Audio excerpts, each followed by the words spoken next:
Yes, here we go. Do the twang. Yeah, we're from El Saab. I called Kehoe, who is now the second half of Duo de Twang. And now we travel around the country in a shiny box, sitting in front of the campfire, drinking and telling stories and playing the occasional tune for folks. It's a very interactive performance, and Kehoe and I have known each other for so long, we can kind of bounce off each other and riff and all that whatnot verbally, as well as musically. So when the jokes start falling flat, we can revert back to playing our instruments, because the finger waggling gets us through the day when all is said and done.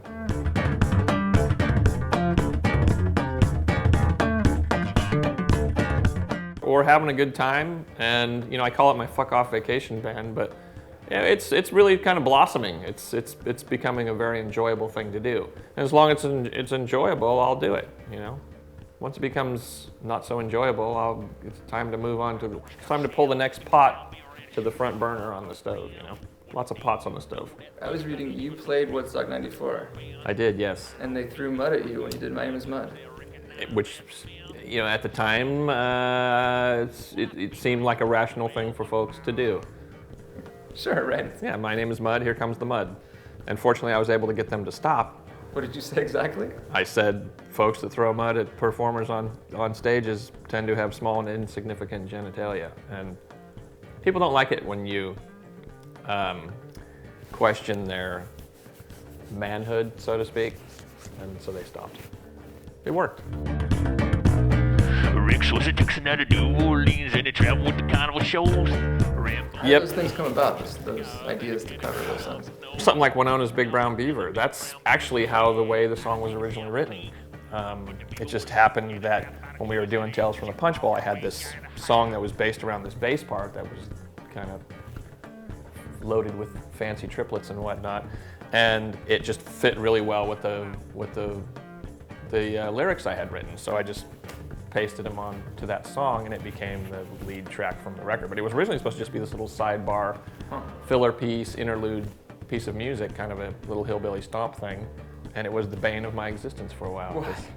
Well, all of a sudden, folks thought we were this joke band, and Winona Ryder got all pissed off at me, and there was all this just weird shit. Is it about her? No, not at all. It's not even spelt the same. It's not pronounced the same. It's not spelt the same. But she got in a huff.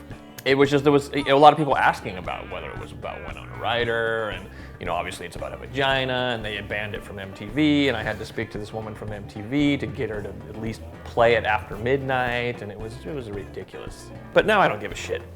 Why? Because it's a good song. I like it. I enjoy it. I think lyrically it's a clever little piece. I'm proud of it. So, and twanging it up makes it feel good.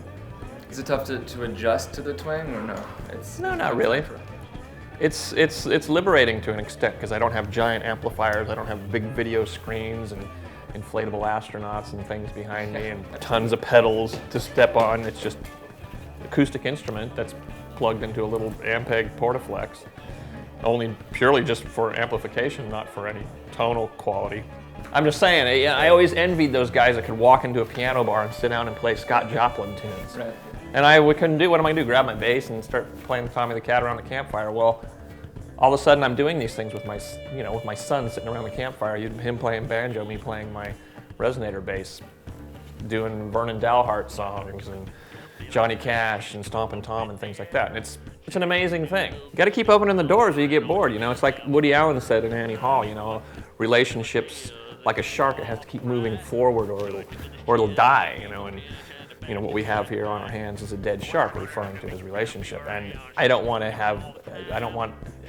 my creativity to become this dead shark. So I like to move forward. Is that what happened with Primus towards? We had a dying shark on our hands at the end of the '90s for sure.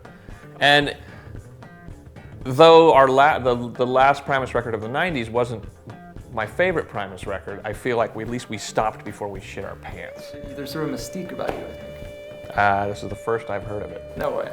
I mean, I'm just some dude that lives up in the country and works on my cars and goes fishing every now and again and chases my teenagers around. And one of the best bass players ever. It's subjective. That's my opinion. All right, well, you're a kind man. You also have, I heard, a new Primus record in the works. We're working on some stuff. I mean, it's still in its, you know, it's still an embryo, so to speak. Anything you can say about it? It's gonna be amazing. No. Les, thanks so much for your time. Yeah, no worries. Enjoy the show tonight. I will do my best. He'll get you an interview with Fish.